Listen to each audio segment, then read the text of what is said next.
Good morning विद्यार्थी मित्रों। प्रकरण 2 માં આજના લેક્ચરમાં જોઈશું આપણે ઘનનું પ્રવાહીમાં બનાવેલું દ્રાવણ। અગાઉ વાયુનું પ્રવાહીમાં દ્રાવણ, પ્રવાહીનું પ્રવાહીમાં દ્રાવણ એના પર આધારિત થિયરીનો આપણે અભ્યાસ કર્યો હતો। તમે એને બરાબર તૈયાર કર્યો છે। હવે એક ખૂબ અગત્યની થિયરી માટે આપણે સૌથી પહેલા જોઈએ કે જ્યારે કોઈ પ્રવાહી દ્રાવકમાં કોઈ ઘન પદાર્થ જે અબાષ્પશીલ હોય એને જ્યારે ઉમેરીને દ્રાવણ બનાવવામાં આવે તો બાષ્પ દબાણ પર શું અસર થાય। ધ્યાન આપજો। આપણે અહીંયા વાત કરીએ છીએ એક એવો પદાર્થ, એવું દ્રાવણ કે જેમાં લીધેલ જે દ્રાવક છે એ પ્રવાહી છે। સામાન્ય રીતે પ્રવાહી સ્થિતિમાં રહેલા જે ઘટકો છે એ આપેલ તાપમાને બાષ્પમાં રૂપાંતર થવાનું વલણ ધરાવે છે અને પરિણામે બાષ્પશીલ કહેવાય। તો અહીંયા એક બાષ્પશીલ પ્રવાહી દ્રાવક એનું શુદ્ધ સ્થિતિમાં બાષ્પ દબાણ મેળવતા એ મળે છે P10। હવે આવું જે પ્રવાહી દ્રાવક કે જે બાષ્પશીલ છે એમાં જ્યારે કોઈ ઘન પદાર્થ દ્રાવ્ય તરીકે ઉમેરીએ, આ એવો ઘન પદાર્થ છે કે જે બાષ્પમાં રૂપાંતર થતો નથી, એટલા માટે આપણે એને કહીશું અબાષ્પશીલ ઘન દ્રાવ્ય। અને આ રીતે દ્રાવક, પ્રવાહી દ્રાવકમાં ઘન દ્રાવ્ય ઉમેરીને જ્યારે દ્રાવણ બનાવવામાં આવે તો મળતું આ જે દ્રાવણ છે એ દ્રાવણનું બાષ્પ દબાણ, જેને આપણે P1 કહી દઈએ, એ એના શુદ્ધ સ્થિતિમાં દ્રાવકના બાષ્પ દબાણ કરતા ઓછું જોવા મળે છે। તો કેવી રીતે સમજીએ આકૃતિથી। તમે જોઈ શકો અહીંયા બે જે આકૃતિ આપેલી છે એમાં એક પાત્રમાં શુદ્ધ દ્રાવક ભરેલું છે કે જેનું બાષ્પ દબાણ મેનોમીટર વડે માપતા P10 મળે છે। શુદ્ધ દ્રાવકનું બાષ્પ દબાણ આ મેનોમીટર વડે એનું બાષ્પ દબાણ માપતા P10 બાષ્પ દબાણ મળે છે। હવે પહેલા વાત કરીએ આપણે બાષ્પ દબાણની। વેપર પ્રેશર કોને કહેવાય? તો બાષ્પ દબાણ જેનો અભ્યાસ ધોરણ 11 માં પણ તમે કરેલો છે। સૌથી પહેલા એની વ્યાખ્યા સમજી લઈએ ફરીથી એકવાર, અને ત્યાર પછી દ્રાવકમાંથી દ્રાવણ બને ત્યારે બાષ્પ દબાણમાં થતા ફેરફારનો અભ્યાસ કરીએ। તો બાષ્પ દબાણ કોને કહેવાય? તો જ્યારે કોઈ શુદ્ધ દ્રાવક, કોઈ બાષ્પશીલ પ્રવાહી હોય તો આપણે જાણીએ છીએ કે પ્રવાહીની આ મુક્ત સપાટી કહેવાય। આપેલા તાપમાને પ્રવાહીની આ મુક્ત સપાટી પર રહેલા અણુઓ જે સીધા વાતાવરણના સંપર્કમાં છે એ આપેલ તાપમાને અહીંથી પોતાની સપાટી છોડી દે છે અને પ્રવાહીમાંથી બાષ્પમાં રૂપાંતર થાય છે। જો પાત્ર બંધ હોય તો આવા બંધ પાત્રમાં ઉત્પન્ન થયેલા આ જે બાષ્પના અણુઓ છે એ બંધ પાત્ર હોવાથી બહાર જઈ શકતા નથી। પાત્રની બહાર ન જઈ શકતા હોવાથી આ જે અણુઓ છે એની સંખ્યા જેમ જેમ બાષ્પનું પ્રમાણ વધે છે તેમ કોઈ એક સમયે પ્રવાહી સ્વરૂપે રહેલા અણુઓ અને બાષ્પ સ્વરૂપે રહેલા અણુઓ વચ્ચે સંતુલન સ્થપાય છે। પ્રવાહી અણુઓ અને બાષ્પ અણુઓ વચ્ચે સ્થપાતું સંતુલન, જેમ કે આ પ્રવાહી અણુ છે અને આ બાષ્પ સ્વરૂપે રહેલા અણુ છે, એમની વચ્ચે સંતુલન સ્થપાય ત્યારે સંતુલન સ્થિતિએ આ બાષ્પ સ્વરૂપે રહેલા અણુઓ પ્રવાહીની મુક્ત સપાટી, ધ્યાન આપજો બરાબર, પ્રવાહીની આ મુક્ત સપાટી પર બાષ્પના અણુઓ દબાણ લગાડે છે। સંતુલન સ્થિતિએ, યાદ રાખજો હવે વ્યાખ્યા, કે સંતુલન સ્થિતિએ પ્રવાહી બાષ્પના અણુઓ વડે સંતુલન સ્થિતિએ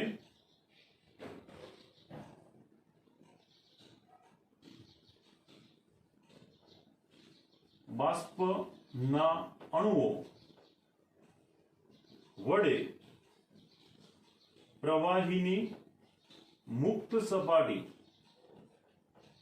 પર લાગતા દબાણને તે પ્રવાહીનું બાષ્પ દબાણ કહે છે। ધ્યાન આપજો, પ્રવાહીની સપાટી ઉપર ઉત્પન્ન થયેલા બાષ્પના અણુઓ દબાણ લગાડશે, પરંતુ જ્યારે સંતુલન સ્થપાય છે ત્યારે સંતુલને આ ઉત્પન્ન થયેલા બાષ્પના અણુઓની સંખ્યા, એની સાંદ્રતા અચળ થઈ જાય છે।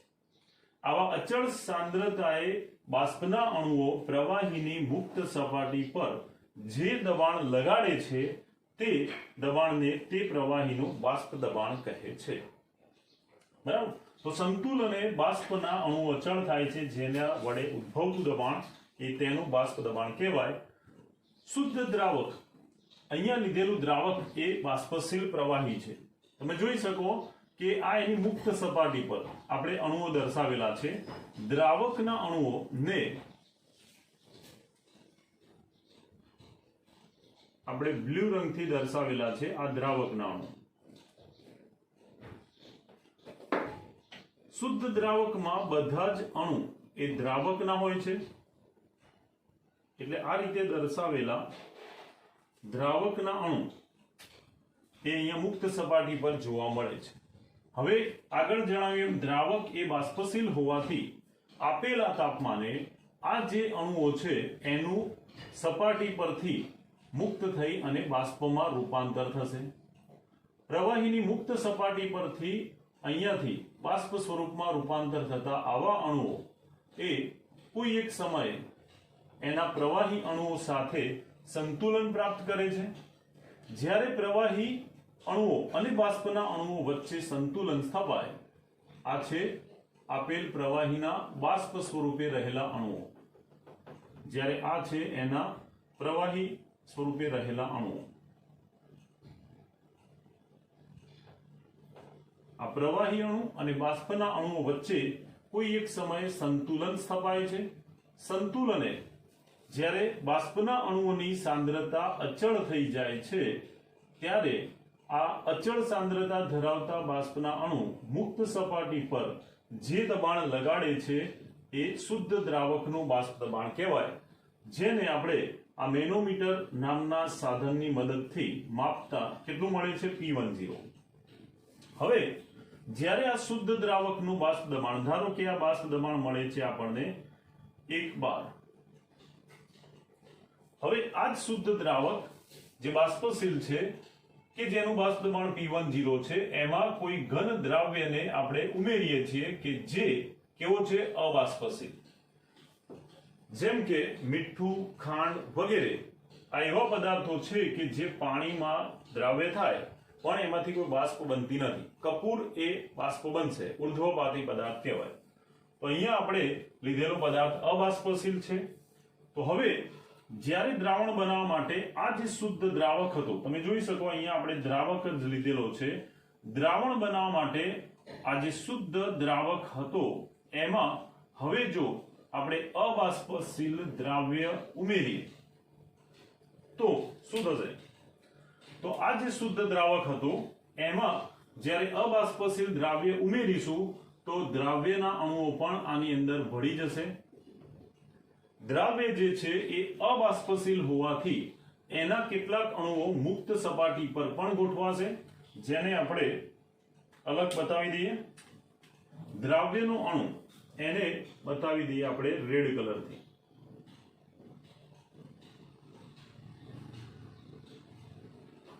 તો દ્રાવ્યના અણુ એ દ્રાવકમાં તો દ્રાવ્ય થશે, પણ સાથે સાથે આ મુક્ત સપાટી જે છે એમાં પણ દ્રાવકના કેટલાક અણુને વિસ્થાપિત કરીને પોતે ત્યાં ગોઠવાશે।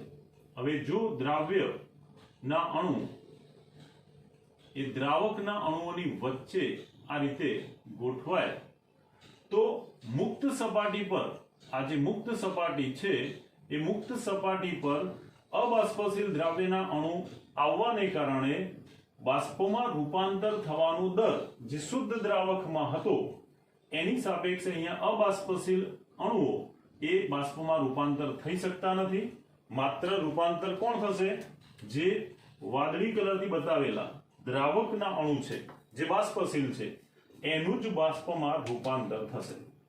આમાં મુક્ત સપાટી પરથી બાષ્પમાં રૂપાંતર થતા અણુઓનું પ્રમાણ ઓછું થશે, કારણ કે એમાં કેટલોક ભાગ અબાષ્પશીલ દ્રાવ્યના અણુઓ વડે રોકાય છે, માટે બાષ્પમાં રૂપાંતર થવાનો દર ઘટે છે.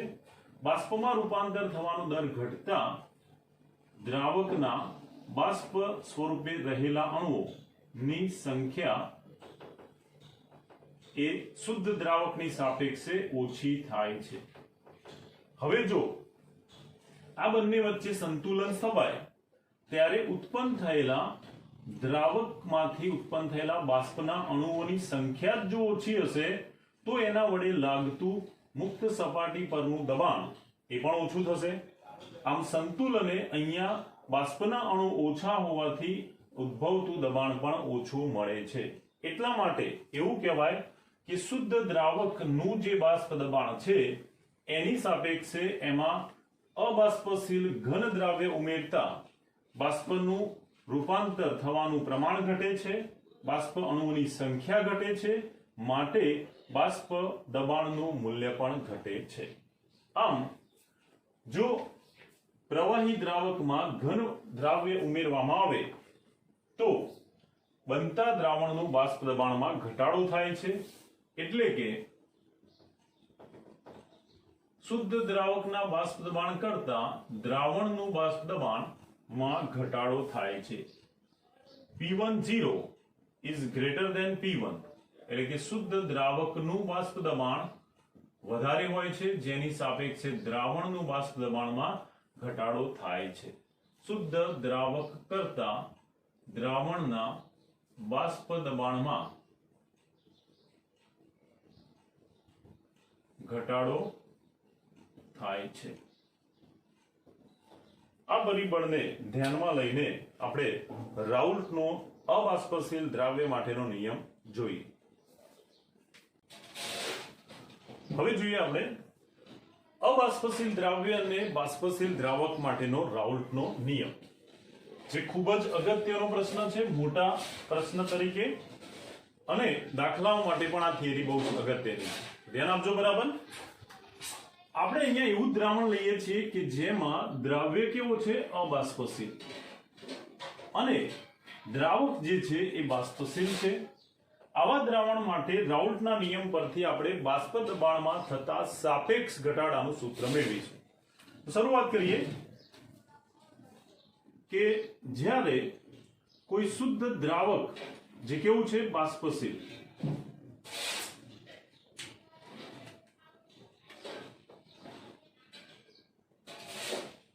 જ્યારે કોઈ શુદ્ધ દ્રાવક જે બાષ્પશીલ છે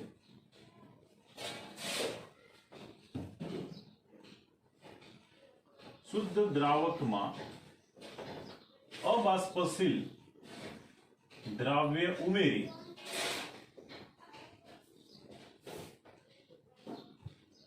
ને મંદ અને આદર્શ દ્રાવણ બનાવવામાં આવે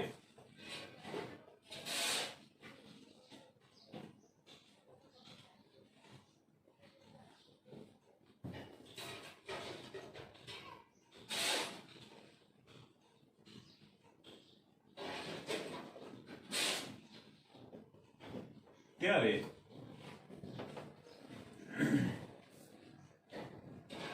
દ્રાવણના બાષ્પ દબાણમાં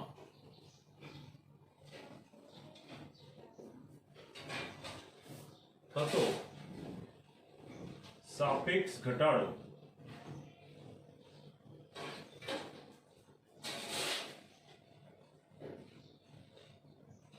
તેના દ્રાવ્યના મોલન્સ બરાબર થાય છે. આને રાઉલ્ટના અબાષ્પશીલ દ્રાવ્ય ના બાષ્પશીલ દ્રાવકમાં બનતા દ્રાવણ માટેનો નિયમ કહેવામાં આવે છે. બરાબર, તો આ નિયમને આપણે જોઈએ. જ્યારે કોઈ શુદ્ધ દ્રાવક લેવામાં આવે, શુદ્ધ દ્રાવક કે જેનું બાષ્પ દબાણ P1 0 છે. આપણે અગાઉ શીખી ગયા કે શુદ્ધ દ્રાવકમાં જ્યારે કોઈ અબાષ્પશીલ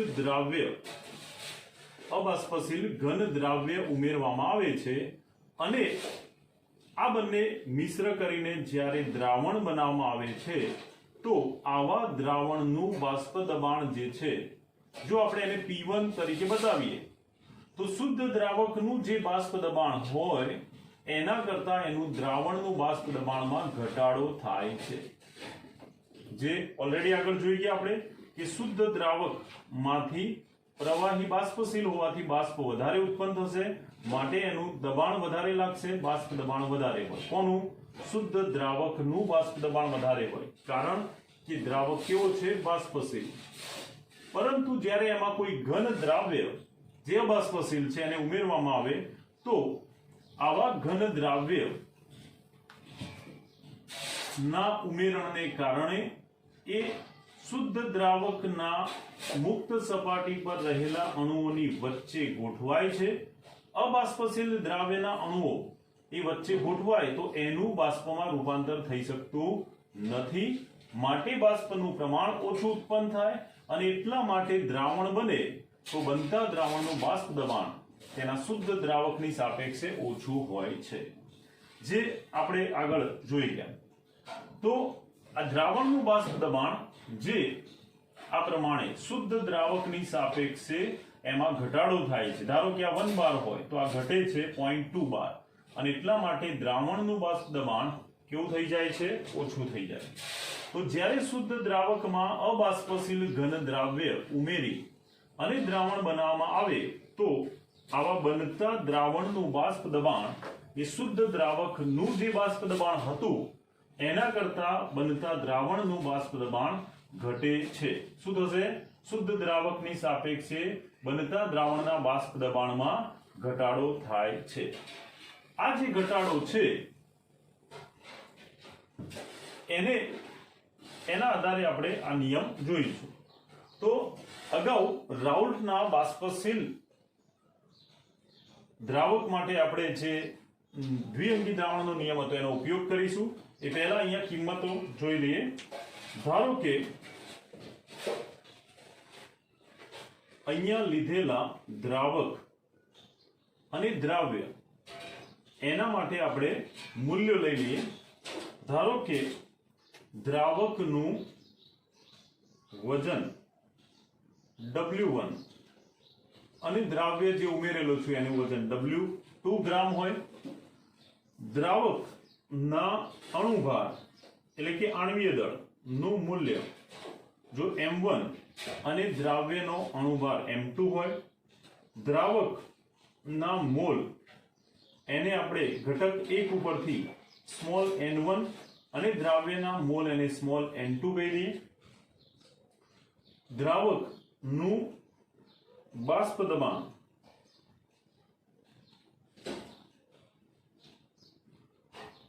શુદ્ધ દ્રાવકનું બાષ્પ દબાણ જે ઓલરેડી આપણે ધારેલું છે. શુદ્ધ દ્રાવકનું બાષ્પ દબાણ P1 0 અને જ્યારે દ્રાવણ બને ત્યારે દ્રાવણનું બાષ્પ દબાણ એ P1 લીધેલું છે. આ સિવાય જ્યારે દ્રાવક અને દ્રાવ્ય મિશ્ર કરીને દ્રાવણ બનાવવામાં આવે ત્યારે તેમાં રહેલા આ દરેક ઘટકના મોલ અંશ અનુક્રમે દ્રાવકના મોલ અંશ x1 અને દ્રાવ્યના મોલ અંશ x2 હોય. તો હવે આપણે દ્વિઅંગી દ્રાવણ માટેનો જે રાઉલ્ટનો નિયમ હતો એનો ઉપયોગ કરીએ. જે નિયમ મુજબ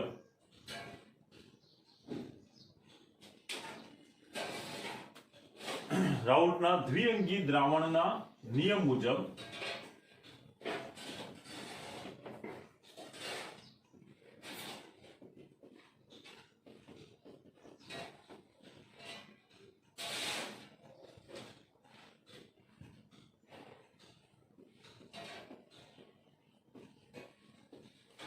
કે દ્રાવણમાં રહેલા કોઈ પણ ઘટકનું બાષ્પ દબાણ, દ્રાવણમાં રહેલા કોઈ પણ ઘટકનું બાષ્પ દબાણ એ તે ઘટકના મોલ અંશના સમપ્રમાણમાં હોય છે. દ્વિઅંગી દ્રાવણ માટેનો નિયમ હતો, જે અનુસાર દ્રાવણ બને ત્યારે એમાં રહેલા દ્રાવક ઘટકનું બાષ્પ દબાણ, જેને આપણે P1 કહીએ, તો આ જે ઘટક એકનું બાષ્પ દબાણ P1 છે એ તે ઘટકના મોલ અંશના સમપ્રમાણમાં હોય છે. હવે મોલ અંશ સાથેનો આ સંબંધ, એમાં ચલન દૂર કરતા અચળાંક મૂકતા હતા આપણે, અને અચળાંક તરીકે મૂકતા હતા શુદ્ધ સ્થિતિનું બાષ્પ દબાણ. દ્રાવક જ્યારે શુદ્ધ સ્થિતિમાં હોય ત્યારે એનું બાષ્પ દબાણ હંમેશા અચળ રહેતું હોય છે, જેને આપણે ચલન દૂર કરીને અચળાંક તરીકે મૂકતા આ પ્રમાણે પરિણામ મળતું હતું. આને કહી દઈએ પરિણામ નંબર 1. હવે આ પરિણામ એની અંદર આપણે કિંમત મૂકીએ. આ જે કિંમત, આ પરિણામ જે છે એના પરથી હવે આપણે લખીએ તો દ્રાવણના બાષ્પ દબાણમાં થતો ઘટાડો, આનો ઉપયોગ કરીશું આગળ. હવે આપણે જોઈએ કે જ્યારે શુદ્ધ દ્રાવકનું બાષ્પ દબાણ જે હતું એમાં અબાષ્પશીલ દ્રાવ્ય ઉમેરતા બનતા દ્રાવણનું બાષ્પ દબાણ એ ઘટે છે. તો બાષ્પ દબાણ જે ઘટે છે એને આપણે જો આ રીતે લખીએ કે દ્રાવણના બાષ્પ દબાણમાં થતો ઘટાડો જો ડેલ્ટા P વડે દર્શાવીએ, ડેલ્ટા P એ શું છે? દ્રાવણના બાષ્પ દબાણમાં થતો ઘટાડો. તો હવે દ્રાવણના શુદ્ધ દ્રાવકમાંથી દ્રાવણ બનતા બાષ્પ દબાણમાં થતો ઘટાડો જો આપણે એને ડેલ્ટા P વડે દર્શાવીએ તો આવું લખી શકાય કે દ્રાવણના બાષ્પ દબાણમાં થતો ઘટાડો ડેલ્ટા P બરાબર દ્રાવકનું બાષ્પ દબાણ માઈનસ દ્રાવણનું બાષ્પ દબાણ, એટલે કે P10 માઈનસ P1 થશે. જો તમારે બાષ્પ દબાણનો ઘટાડો પૂછાય તો તમારે આ સૂત્રનો ઉપયોગ કરવાનો રહેશે, જેમાં શુદ્ધ દ્રાવકના બાષ્પ દબાણ માંથી દ્રાવણનું બાષ્પ દબાણ બાદ કરતા બાષ્પ દબાણનો ઘટાડો ડેલ્ટા P મળે છે. હવે અહીંયા આ P1 જે છે એની કિંમત આપણે સમીકરણ 1 માંથી મૂકી દઈએ. તો પરિણામ 1 માંથી P1 ની કિંમત મૂકતા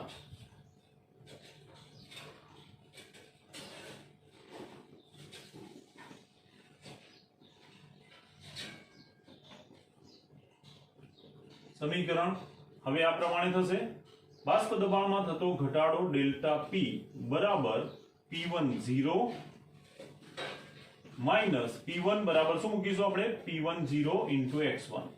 તો આ કિંમત અહીંયા P1 ના સ્થાને મૂકતા પરિણામ આ રીતે થશે. હવે અહીંયા જોઈ શકાય કે P10 બંનેમાંથી કોમન નીકળી જશે. અહીંથી P10 કોમન લઈ લેતા અહીંથી બાકી રહેશે 1 માઈનસ આમાંથી P10 કોમન લેતા બાકી રહેશે x1. જો P10 ને આપણે જમણી બાજુથી ડાબી તરફ લઈ જઈએ તો હવે આ પદ આ પ્રમાણે જોવા મળશે. ડેલ્ટા P તરફ P10 લઈ જતા આ થઈ જશે ડેલ્ટા P છેદમાં P10 is equal to 1 minus x1.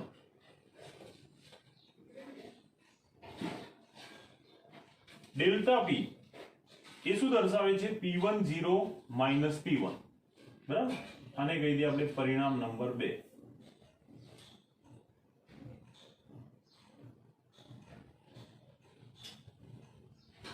Delta P ની પરિણામ 2 ની કિંમત અહીંયા મૂકી દઈએ તો હવે ઉપરના સમીકરણને આ રીતે લખી શકાય.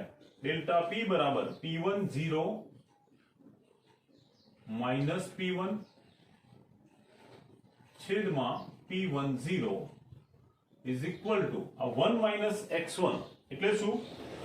તો 1 માઇનસ x1 એટલે x2 થશે. દ્રાવક અને દ્રાવ્યના મોલન્સનો સરવાળો 1 હોય છે, જેમાં દ્રાવ્યના મોલન્સ x2 બરાબર આ x1 આ તરફ જતા આ પ્રમાણે થાય. તો આ જે 1 માઇનસ x1 છે એના બરાબર આપણે દ્રાવ્યના મોલન્સ x2 મૂકી દેતા આપણને આ પ્રમાણે પરિણામ મળે છે. આને કહી દઈએ આપણે પરિણામ નંબર 3, જે આપણે મેળવવાનું સૂત્ર થશે. પરિણામ નંબર 3 માં તમે જોઈ શકો કે આ બાષ્પ દબાણનો ઘટાડો દર્શાવે. બરાબર ધ્યાન આપજો. આ શું દર્શાવે? બાષ્પ દબાણનો ઘટાડો ડેલ્ટા P. કોની સાપેક્ષે? તો શુદ્ધ દ્રાવકના બાષ્પ દબાણની સાપેક્ષે આ ઘટાડો. જેમ આપણે કહીએ કે મારે 30 માર્ક્સ આવે તો કેટલામાંથી? તો 100 માંથી 30, અથવા તો 80 માર્ક્સ આવે તો 100 માંથી 80. તો એ રીતે અહીંયા શુદ્ધ દ્રાવકના બાષ્પ દબાણની સાપેક્ષે આ ઘટાડો દર્શાવેલો છે. આની સાપેક્ષે આ એ રીતે અહીંયા શુદ્ધ દ્રાવકના બાષ્પ દબાણની સાપેક્ષે આ ઘટાડો દર્શાવેલો છે. માટે આ જે પદ છે એને આપણે કહીશું, આખા પદને શું કહીશું? દ્રાવણના બાષ્પ દબાણમાં થતો સાપેક્ષ ઘટાડો. આ શું દર્શાવે છે? શુદ્ધ દ્રાવકની સાપેક્ષે ઘટાડો, જે કોના બરાબર થાય? x2 એટલે કે દ્રાવ્યના મોલન્સ બરાબર થાય છે. એટલે અહીંયા નિયમ આ સૂત્રને આધારે લખી શકાય કે જ્યારે કોઈ બાષ્પશીલ દ્રાવકમાં કોઈ અબાષ્પશીલ દ્રાવ્ય ઉમેરીને મંદ અને આદર્શ દ્રાવણ બનાવવામાં આવે તો બનતા દ્રાવણના બાષ્પ દબાણમાં થતો સાપેક્ષ ઘટાડો એ તેના દ્રાવ્યના મોલન્સ બરાબર થાય છે. બાષ્પ દબાણનો આ સાપેક્ષ ઘટાડો એ દ્રાવ્યના મોલન્સ બરાબર થાય છે, જે આ સમીકરણમાં જોઈ શકાય છે. હવે સમીકરણ 3 એમાં ફેરફાર કરીને આપણે બીજા કેટલાક સૂત્રો મેળવીએ જે દાખલા માટે ઉપયોગી છે. સમીકરણ 3 માં આપણે જોઈ શકીએ કે x2 એ શું બતાવે છે? મોલન્સ. તો અહીં દ્રાવ્યના મોલ અંશ જે x2 છે એના બરાબર આપણે લખી શકીએ n2 upon n1 plus n2. એટલે આ સૂત્ર એમાં આપણે x2 ને બદલે આ મૂકી શકીએ, જે n2 એ દ્રાવ્યના મોલ અને આ કુલ મોલ, આમાં દ્રાવ્યના મોલ અંશનું મૂલ્ય થશે. જો તમને મોલ આપ્યા હોય તો x2 ને બદલે તમે સીધું આ મૂકી શકો, સાપેક્ષ ઘટાડા બરાબર. પરંતુ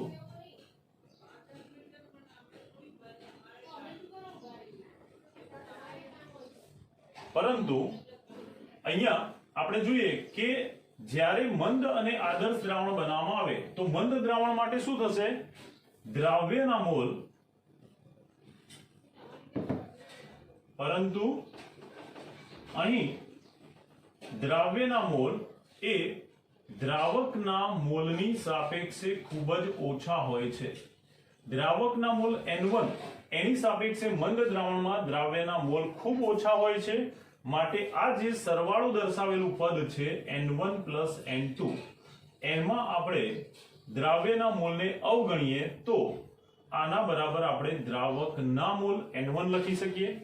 જે લખતા ઉપર દર્શાવેલા આ પદમાં x2 બરાબર થઈ જશે n2 upon n1, કારણ કે આપણે n2 નું મૂલ્ય ખૂબ ઓછું હોવાથી એને અવગણીએ છીએ. પરિણામે જો x2 બરાબર n2 by n1 લખીએ તો n2 એટલે શું?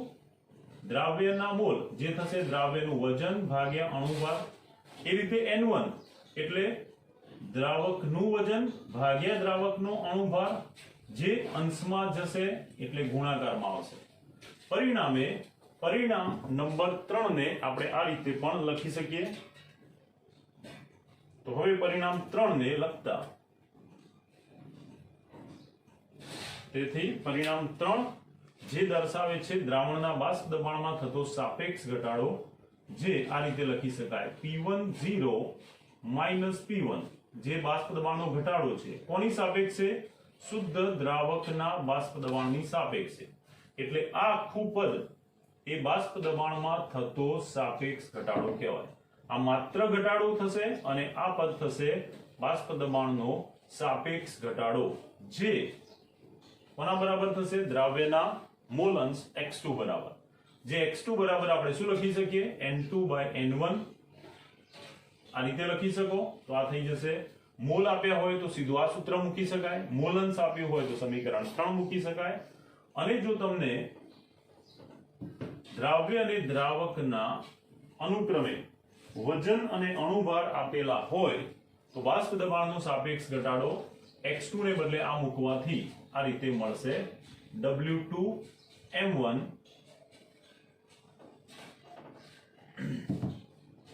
W2/m2 અને W1 ઉપર m1. તો અબાષ્પશીલ દ્રાવ્ય માટે બાષ્પશીલ દ્રાવકમાં અબાષ્પશીલ દ્રાવ્ય ઉમેરીને બનતા દ્રાવણ માટે રાઉલ્ટના નિયમના સૂત્ર મેળવવા માટે તમારે અહીંયા સુધી સૂત્રની તારવણી કરવાની રહેશે. ઓકે, દાખલાઓ માટે આ 1, 2, 3 અને 4 આ સૂત્રો બરાબર તૈયાર કરી દેજો. Okay, bye, thank you.